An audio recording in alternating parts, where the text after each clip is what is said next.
As someone who has been travelling Australia for over 4 years now, I realised the other day that I share a lot of my life with you, but I'm not necessarily answering some of the questions you're probably most curious about. So I recently asked you all to submit some questions for me to answer for you.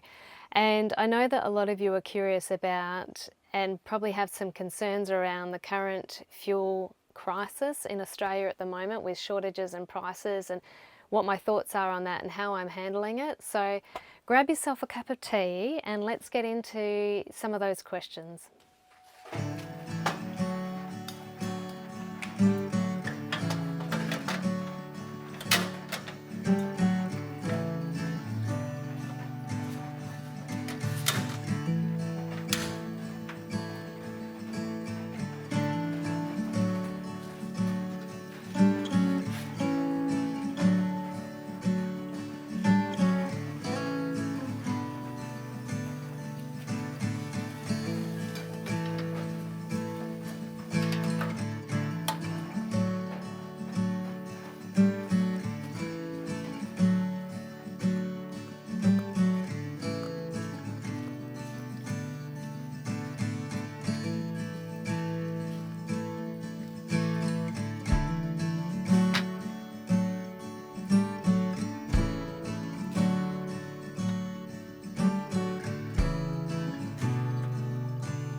So some of you noticed that I finally bought myself a little gas cooker and it has been actually quite amazing as a backup power source for me. I knew I was coming to this campground for a week or two and it was going to be raining the whole time, no sun, and I'm really over just managing my power. So yeah, it's been amazing and I've been loving it. So I don't know how often I'll use it, but for right now, it's been amazing.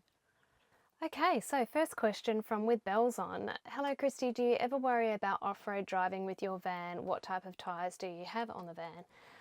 Now, off-road, I suppose it depends on what you mean by off-road. So I don't take my van on four-wheel drive tracks.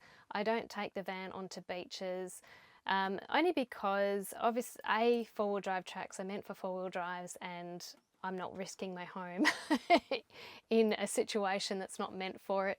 I'm on my own, so if anything happens to me, it's only up to me. I've only got to rely on me to get myself out. I don't go on beaches, even ones where I know I could probably drive her on with really hard sand, just because me personally, we've got enough roads and impact on the environment. I'd rather just stick to roads. However, there are some campgrounds that I go into that the roads are a bit dodgy. So there's corrugated roads, and those corrugated roads they're just a nightmare. I hate them because everything in the van just moves. So I go really slow.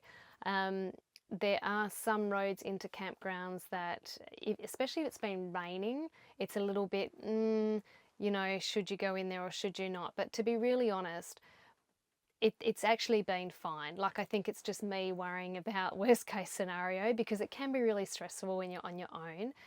But what I tend to do now, like I've learned as I go, so I tend to like research that campground a bit more and say, like, make sure that it is two-wheel drive accessible. And one thing I've learnt recently is that I pretty much blindly just follow Google Maps, which I really shouldn't do, because there was a recent campground I went to where I took a road from Hopetown cutting across to this campground, but it was not a proper road, and I wasn't quite sure how long that road was going to go for. It was just, and it was a little bit scary at the time. There were a few little dips and things that I could have got stuck in had I not been paying attention. So yeah, I think it's important to read reviews of campgrounds and accessibility to them. But I really don't do a lot of off-roading, so yeah. The tyres that I have, I've got to be honest, I don't really know exactly what tyres they are. I think they're Bridgestone ones. So I tend to go for a bit of a better tyre if I can afford them, because I did speak to my local, I usually go to Bob Jane T-Mart, and I've been going to them for years. And I spoke to the guy there about getting all-wheel tyres, and I'm sorry, I really don't know much about, mechanics of vehicles and particular types of tyres. I'm no tyre expert, but I did speak to him about getting all-wheel tyres because I'd heard a lot of people talking about them. So Gypsy's not a four-wheel drive, but, and her suspension and axle is whatever it is for a normal Toyota Hiace super long wheelbase commuter. So anyway, he said to stick with the tyres that I have because the tyres that I use are better for longevity with the weight of this vehicle. So because my vehicle weighs, I think, 2.8 tonne, you're better off going for a tyre that's going to be more capable of holding that weight than an all-wheel drive tyre. That means the tyres will last longer. So that's what he told me. Hope that helps. Big Living Now would like to know, do you ever run critically low on battery charge? Lack of sun, etc. What do you do? Thanks, Tony. Thank you, Tony, for the question. Yes, I do, and I hate it. It's like the bane of my existence in this van. So it does depend on what sort of van life I'm living. Now, my setup is I have a 1200 watt inverter, I have a 200 amp hour battery, and I have a 200 watt solar panel on my roof. If I am in a city and I am driving every day just a little bit, to the gym or to get food or to park up for the night, and it's not winter, so there's generally a little bit of sun, then I don't really have any problems. It's been no issue. But if I'm going off grid and I'm in a forest and I'm trying to sit still for a few days, it becomes a big problem. So there are different reasons for that. So I cook most of my meals. So I'm eating 3 times a day, I'm cooking 3 times a day. I boil the kettle every morning. I'm running all of my laptops. I have camera equipment that I'm constantly charging. If I'm off grid and I don't have cell reception, I'm running my Starlink, and Starlink does chew a lot of power. So, and the other problem is if I'm under trees, then I'm not getting enough sun, or there's clouds and there's no sun, then I just don't have enough power. So I might get 2-3 days if I'm lucky. And so that has been a big problem. So, and I'm always saying I don't want to carry gas because I don't have you're supposed to have an outside locker on your vehicle for your gas bottle if you cook with gas. And cooking with gas, you have to do that outside in a ventilated area. And I really wanted to be able to do everything in my van locked up if I needed to. So, which is why I always opted for electricity, because I don't have that gas locker. I'm a little bit paranoid about gas exploding or leaking. And so for all those reasons, and plus I'm trying to, live more sustainably. So if I can use solar power and just charge my auxiliary battery when I'm driving, like that to me is, helping the environment somewhat. So for all those reasons, that's why I opt for pure electricity. But I've just kind of, after over 4 years, I've just given up at this point. I just need to cook with a little bit of gas when I'm sitting still. So I'll only use it when I have to. And look, if I had a lot more battery storage, I might be fine. But I just don't have the room for that battery storage. So the more power that you want to store, the bigger the batteries, and the more batteries that you need to have. So yeah, that's my problems I'm having. And plus my solar panel is in a fixed position on my roof, so it's not one of those flexi ones that I can move around. And I have thought about getting a portable power station as a backup, which I may do as well, but at this point, that's been my experience and where I'm at right now. So this question I may do a separate video on, because I'm sure it's on all your minds at the moment. This is from Lucy Gibson. Thank you so much, Lucy. You've been following for a while now. Appreciate you.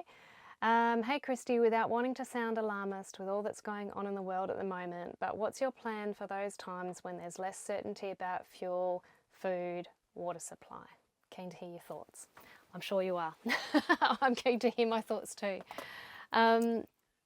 Yes, so at the time that I'm releasing this video, we are having a bit of a fuel crisis, I suppose, in Australia and probably, I think, worldwide.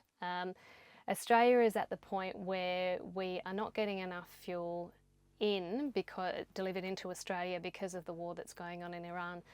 And I have to admit that I am not a news follower. So I very much try to create as much peace in my life as I can. And I'm one of those people that tries to focus on my circle, like what I can affect in my circle, because I don't think our nervous systems are built to take on all of the issues of the world.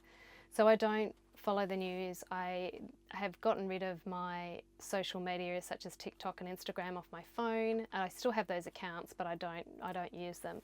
So I'm really just relying on YouTube and family telling me what's going on.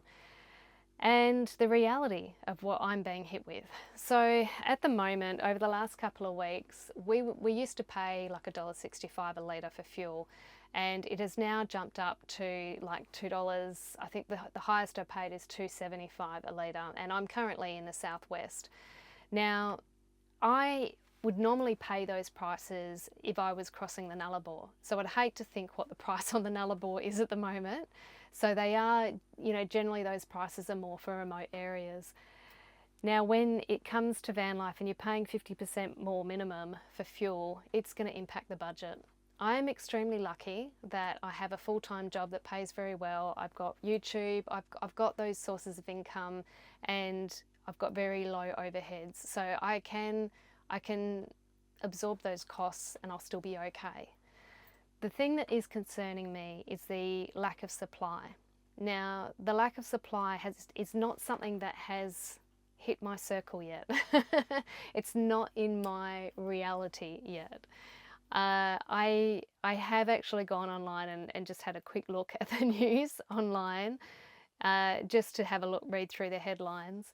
And I have found myself getting a little bit more worried the more I read about it, so I'm trying not to read about it too much. So the only reason I'm worried is because I really, really, really wanted to go back over east this year.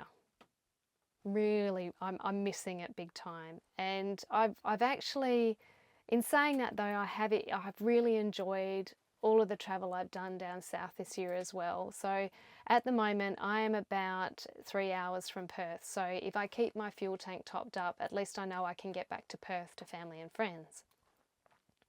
So I'm not alarmist at the moment. The world is not going to end. I'm not going to die. It's all okay.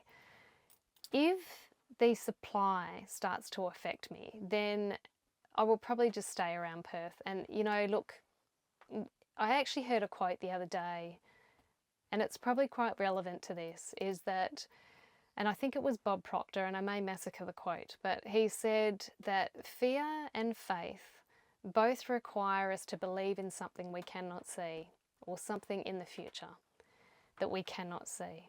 So what are you going to choose, fear or faith? So I'm having faith that this is just a moment in time. When we had things like COVID hit, it put a lot of fear in all of us, and myself included. And I really did go down the rabbit hole. And it was not good for my nervous system. And everything's okay. We're all okay. Our back pockets are probably not okay because the cost of living has just been increasing ever since. But ultimately, I think we're still all okay if we really look at our reality. Maybe things aren't ideal, but if you think about it, we're now living in a time where we have had, well, certainly through my life, we've had access to anything we want, like at the touch of our fingers. We've had access to food and continuing water and power and shelter. We've not really had to want for anything. So it's just been this endless resources. And it's probably a whole other video I could go into, what effect that's having on the planet. But so I think, maybe when these things happen, it's a chance, an opportunity for us to look at our resources and go, well, is there a way in which we can what's the word I'm looking for? Not limit, but like manage our resources better. And that's something we do every day in van life. You know, we're constantly managing our water supply and power supply. And so when you live in a home, you forget that, you know, because it's all there, it's all so accessible. So I think maybe this is an opportunity for us to be grateful for what we have had for so many years and what we do actually still have. You know, like if we're listening to the news, we're worrying about something in the future. And I know that South Australia, they are having supply issues because South Australia is kind of where all the truckies are. You know, they're about to cross the Nullarbor, and so the truckies and the farmers are, you know, they are experiencing a supply issue.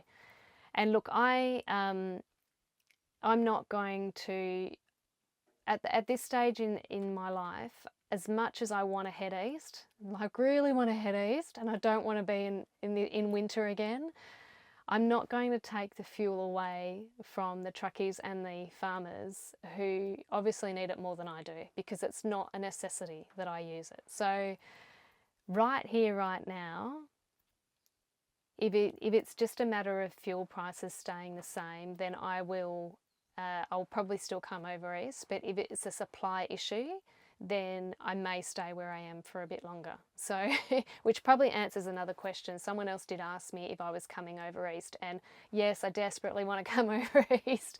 There's so much I want to explore, and I'm so craving to get back to Queensland, my God. But I just, I've still got things going on in Perth until the end of May anyway that I have to be here for. So if I leave, it won't, you know, my plan was not to leave until early June anyway. So let's hope that this moment in time, and not just for fuel supply, you know, for all the poor people in other countries that are suffering, you know, because of the things that are happening in the world, you know, let's just send out good positive prayers and thoughts that, you know, the moment in time will calm down soon. Simi Newman, thank you for your comment. You have reminded me to do that video, so, or a video. Hey Christy, still curious about carbon footprint of van life versus conventional living. Not sure how to find a credible answer though. Thank you. I will do a full video on that. I've been adventuring, so I've been doing more adventuring videos lately. So anyway, with the fuel prices and me having to sit still, I'll probably do a few more of these videos. So I did do a little bit of research around this, and I was quite interested actually with the results. And I have to admit, I was just working with ChatGPT, so I still actually need to verify the sources, and rather than blindly taking what it's telling me. But from what I was reading, I think it's actually going to depend on what sort of van life you live and what sort of, you know, home life you live. So if you're living in a home solo, are you living in a flat? Are you living in a house? You know, have you got solar panels on the roof? Like, there's a lot of different variables to consider. And with van life, you know, do you run petrol? Do you run diesel? You know, how many kilometres per year are you driving? And so the upshot of my initial look at it is that it kind of evens itself out with van life being a little bit more sustainable. But that's looking at it on a surface level like that. It's not looking at, if you've got a house, that means that you have cleared land to build that house. You've used resources to build that house.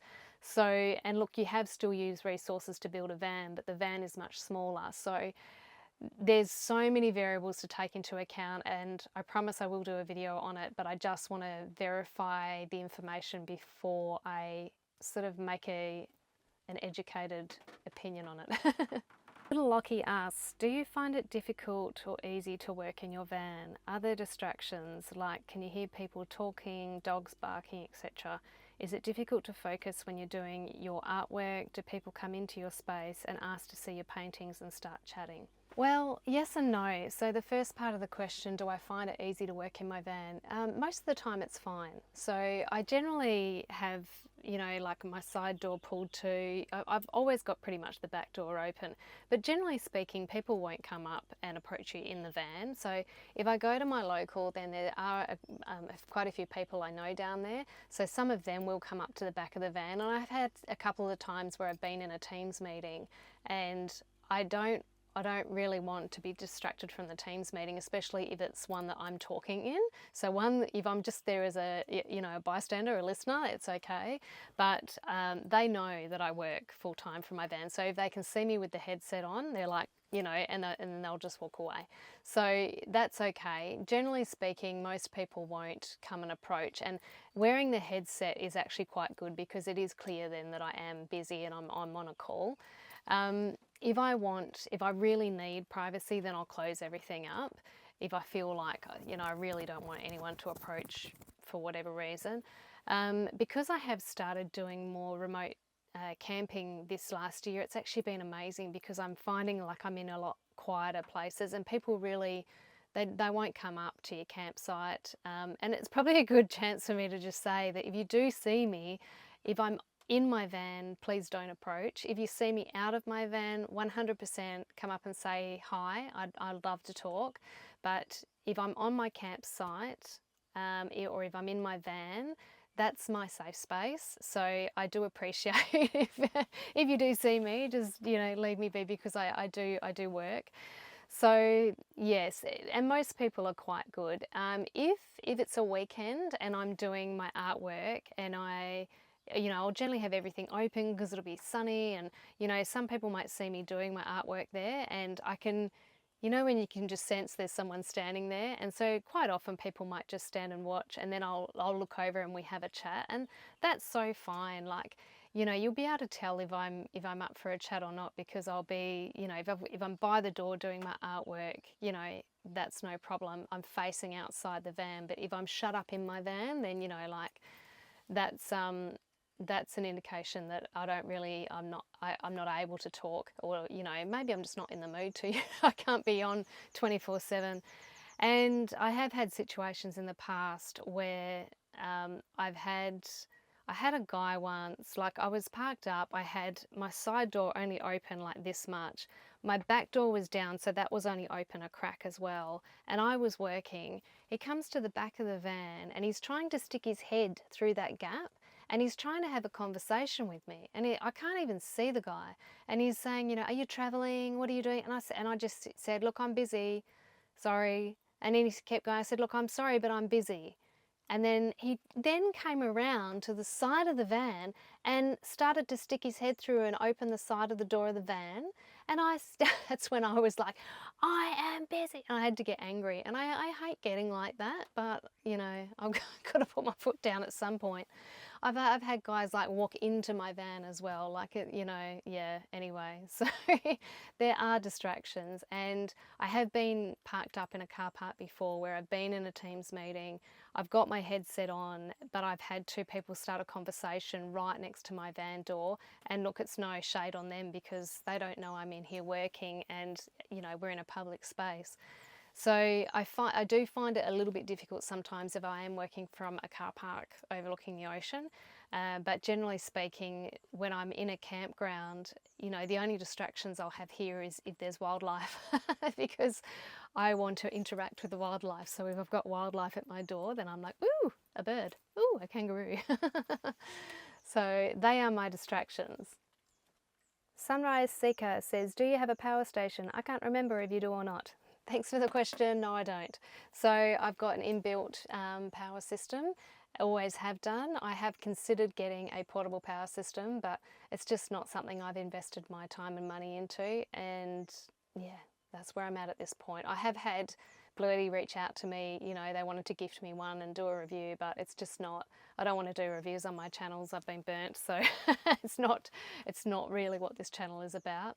But I have heard people give really good reviews on portable power stations, and if you're just starting out with van life, I would actually probably recommend getting one, just to start out with at least, because I have found that has been the most expensive part of my van for maintenance. So the install was expensive, but also the maintenance on it too, because I don't understand electrical. So I've had to pay an auto sparky to do everything. I recently had to pay $600 to just get a certificate done on it as well for my insurer. So those sort of things, they're quite expensive, whereas if you've got an all-in-one system, there would be warranties with that. Probably one of the downsides would be if one component goes of it, then you've got to replace the whole thing. Although I have heard some people say that sometimes just the battery part, if that goes, that can be separated. So maybe it depends on the portable power system. But, you know, there's pros and cons to both. Yeah, I don't know because I haven't used one myself, but that's some of the feedback that I've received. Bucket List Community asks, do you wish you could have started van life sooner, or do you feel like you had to hit a certain moment in your life where you just knew things weren't working the way that they were? I think I had to reach a certain point, and only because I have a daughter. So my daughter she's just turned 25. So I often think back now and I think, gosh, I wonder, you know, because before I got pregnant with her, I just wanted to travel the world backpacking. That was my dream. And, you know, then I fell pregnant and I fell into that life of getting married and having a house, etc. And I often think back and think, God, what would my life have been if I'd just bought a van and just travelled the world with her, you know? I think that we would both just have had a ball.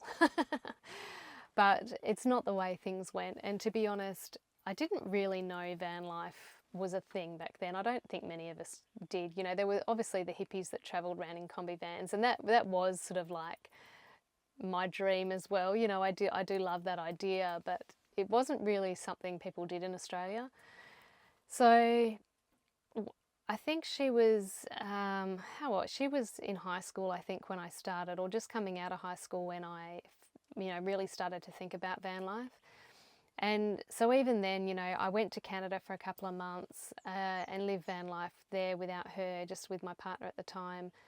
And I fell in love with it. But I don't think I couldn't have done this on my own before I started it this time around, because she needed me. You know, I was a mum and I had responsibilities, and, you know, we still had an amazing time growing up together. You know, she's such an amazing human being.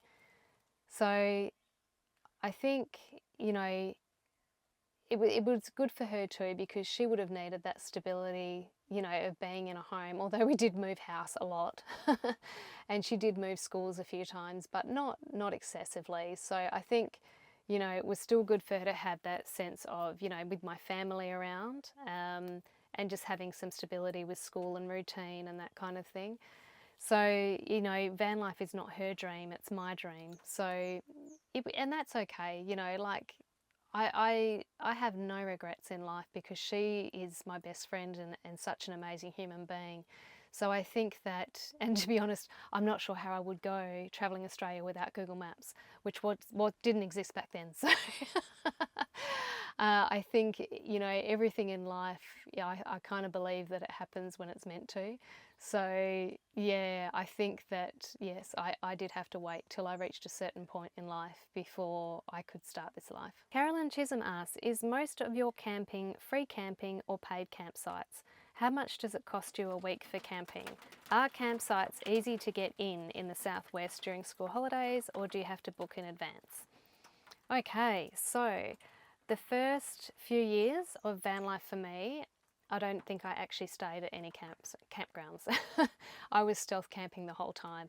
So when I first started, I didn't have a job. I was living off savings, so I was trying to save money.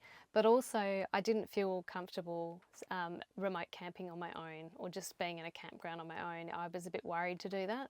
Since I've done it this, like last year, that's all I do now, because I just love it. It's so much more peaceful. So the campsites I'm in now are mainly paid because I'm in national parks. Sometimes you can get free campgrounds, you know, when you're traveling. Like down in Albany, there was a couple of beautiful ones down there, and further up north in WA. But generally, the free campgrounds are pretty far out of, you know, major town centres. So I'm generally, going to national parks, and they're really cheap. So in WA, you pay $15 a night is probably the minimum, unless you're on a concession and it's $10 a night. Some campgrounds are $20 or $25 a night. And to me, that's still reasonable. There is a fee to enter some of the national parks as well, which is about $17. So I actually knew I was going to stay in Australia for at least 12 months last year. So I bought the annual parks pass, and that was I can't actually remember, maybe 150, something like that. And I've used that, you know, all like I've got my money's worth with it. So I would look into that depending, and this is the thing that annoys me. I'd love a parks pass that covered all of Australia. That would be amazing. But there isn't, unfortunately. It's state by state. So probably just look into, you know, whether, you know, it would be beneficial for you to get an annual parks pass. So yeah, it's costing me $15 to $20 a night depending on where I'm going. If I go back to Perth, I do stealth camp when I'm back there, or stay with family or friends. So I do save money there. Was that? And the school holidays, sorry. Yeah, book in advance. It's horrible.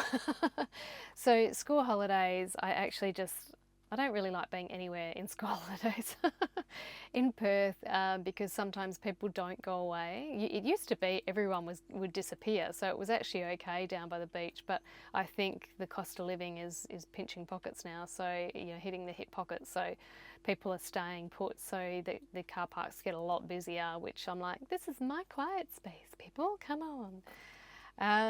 So yeah, book in advance.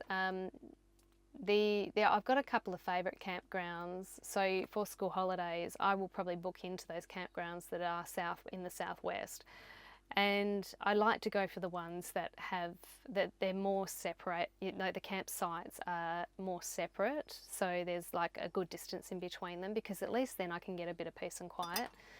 So, which just sounds terrible. Like everybody deserves a holiday, you know. It's just me trying to, you know, because I work and I just like my solitude. So I'm always trying to escape people. So yeah, public holidays, so long weekends, public holidays, school holidays. Always try and book in advance if you can.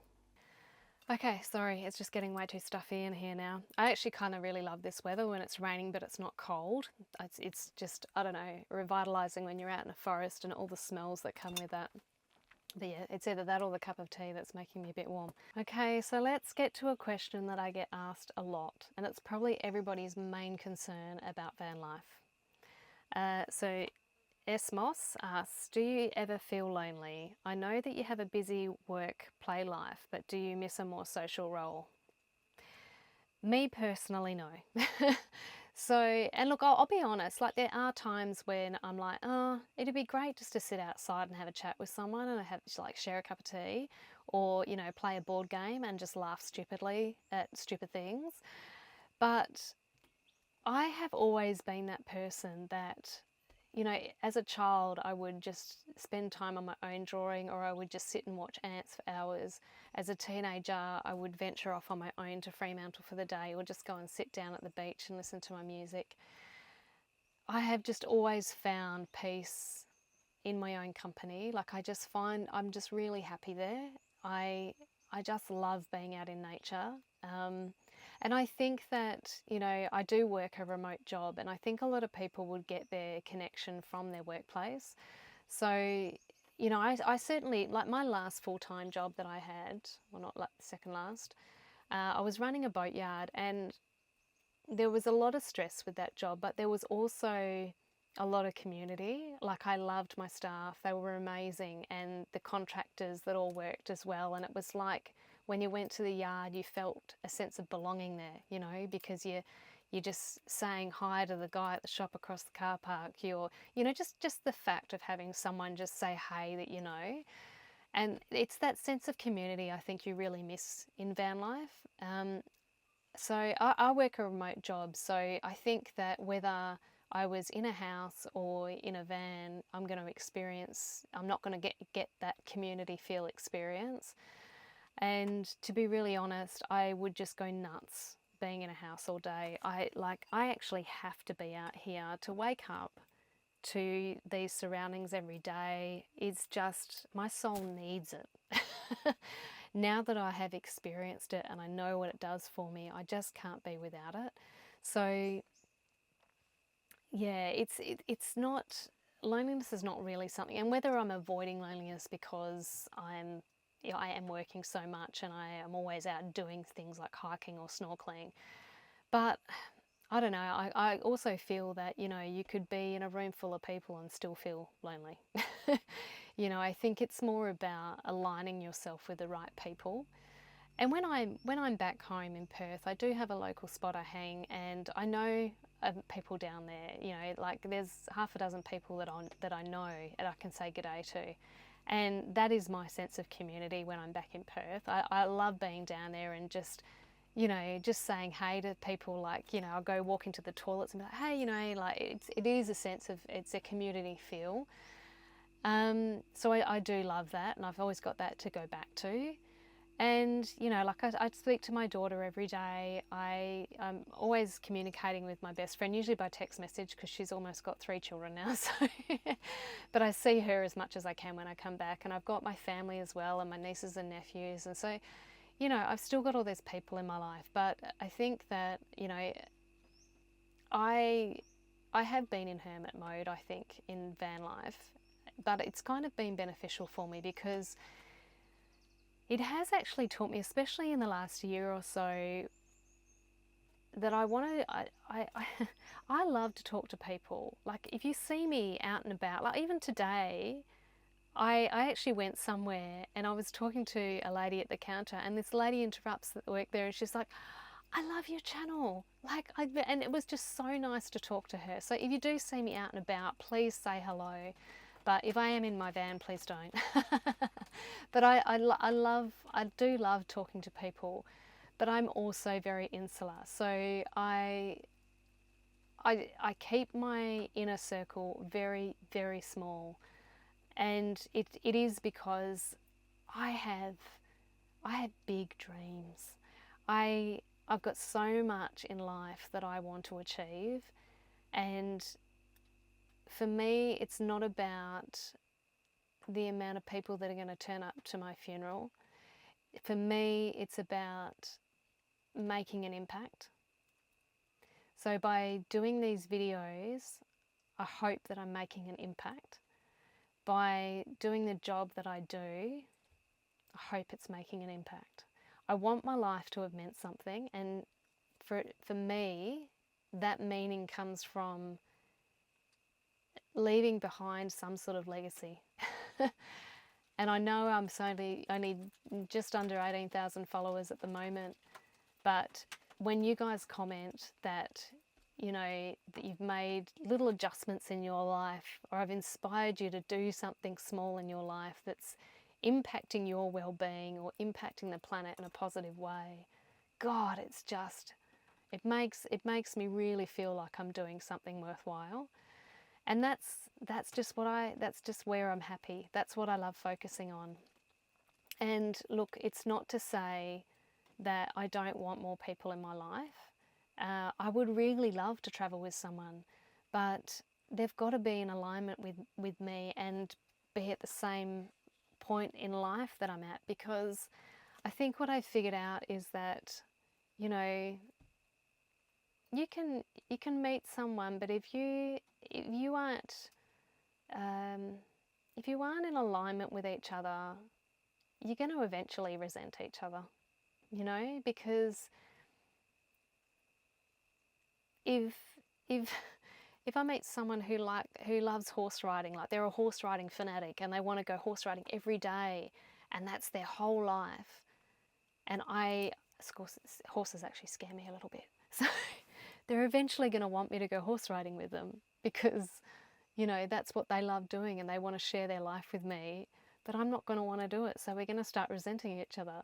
And it's, you know, probably a weird example, but, you know, I'm trying to think of something that people aren't going to feel judged if I, you know, if I say something else. So yeah, to me it's about, you know, protecting my peace as well. You know, I've created a life that I really, really love, and so I do want to protect that as well. But, you know, I am still open to meeting someone and traveling with someone, but only the right person. You know, they've got to align with my values. Yeah.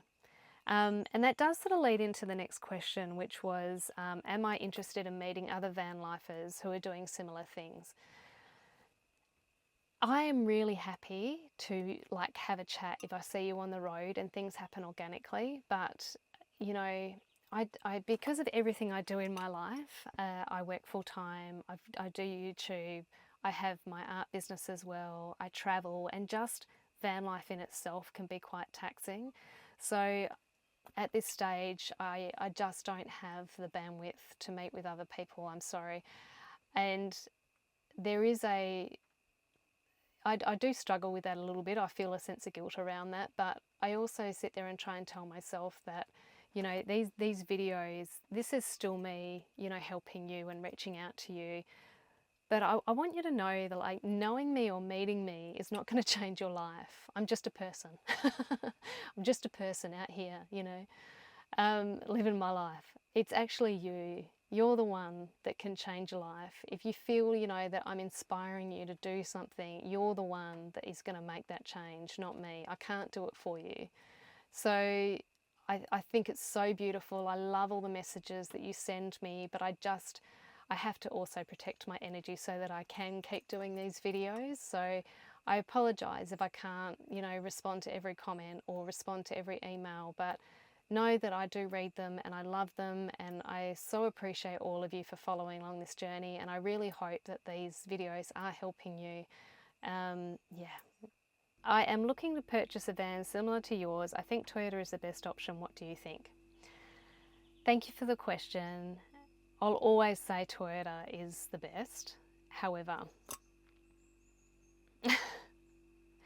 it it depends on what you want out of van life. So I went Toyota initially because I know that they are by far the best mechanically speaking, and you know, it's like if you're buying a home, you want to make sure that it's got a solid foundation, which is what a Toyota gives you with van life.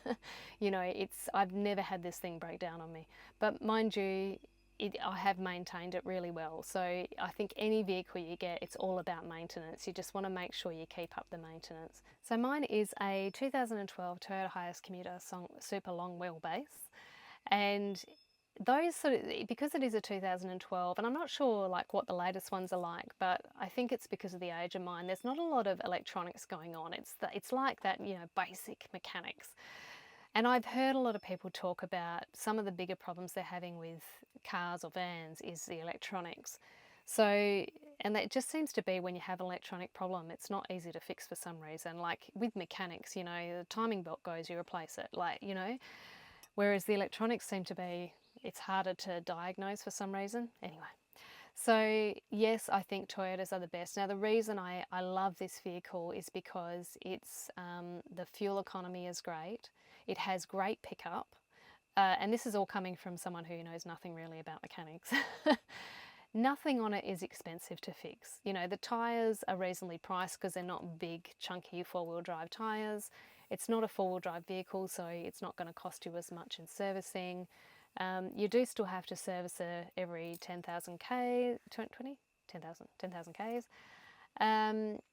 I think the windshield, when I've had that replaced, now I do get free windshield replacement through my insurer, but that's about $1,000 to replace that windscreen, which, you know, God, last time I replaced a windscreen was when I had a little car and it was $200. I found that really expensive. But yeah, for reliability, it is the best vehicle. The only bummer with the commuters is that for most people, you can't stand in them. And I think Toyota are really missing out on a big opportunity there. And I have heard recently, through the grapevine, and I think this may be happening over in Europe already, that Toyota are going to take the Fiat Ducato and they're going to bring it to the shape and body of it to Australia, and I think actually even still the Fiat engine, and brand it as a Toyota. So do with that what you will. I really like the Fiat Ducatos for their size. I have met with other vanners who've had Ford Transit and I've only ever heard bad reviews on them. What else is there? Mercedes. I've looked into the Mercedes and I think that they would be okay. I think they're going to be more expensive. The parts I think are going to be harder to source, especially if you're in a smaller country town. You may wind up waiting, you know, for parts to come in and they're going to be more expensive. But I think this, like I think given my time again, I would like a vehicle I can stand in that is one piece. I would, no more cutting into roofs for me. I've learnt my lesson.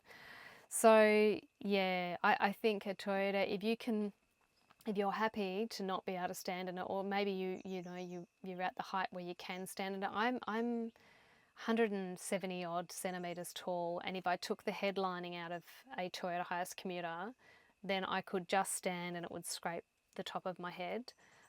So yeah, but mechanically speaking, you can't go wrong with a Toyota. And I think this is the last question from Fiona. Shout out to Fiona, who's been watching a while and always has beautiful things to comment. Do you have any recommendations of must-see places and good camping spots for the wildflower season in the southwest? Been on my bucket list for years. I'm hoping to do this in spring if petrol costs aren't sky high. We'll have a dog. I'm going to read a reply from Freebirds who says, I can recommend around Geraldton to the east especially, and Kalbarri was spectacular. Not south though, but not too far to the north. Only because I don't know if we really have a wildflower season so much down here in the southwest. I think that you can find, and look, I'm not an expert in wildflowers, but this is from what I know. Down in the southwest here, you will get some really nice little orchids, wild orchids, but really there's just not, you won't get the variety down here in the southwest. Whereas where Freebirds has said, inland from like around Geraldton, I think that's more where you're looking. So you're looking sort of more, and I don't even think you may need to go that far north. If you're going more, I think sort of northeast of Perth, there are actually wildflower tours you can do, because I know Mum did one and she loved it.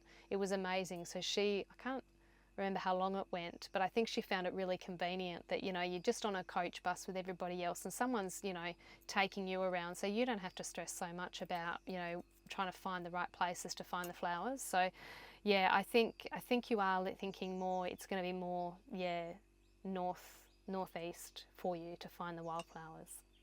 Well, I hope you found this video helpful and I've answered all of the questions that you had. If you have any more questions, please comment below and I'll try and answer them in other videos.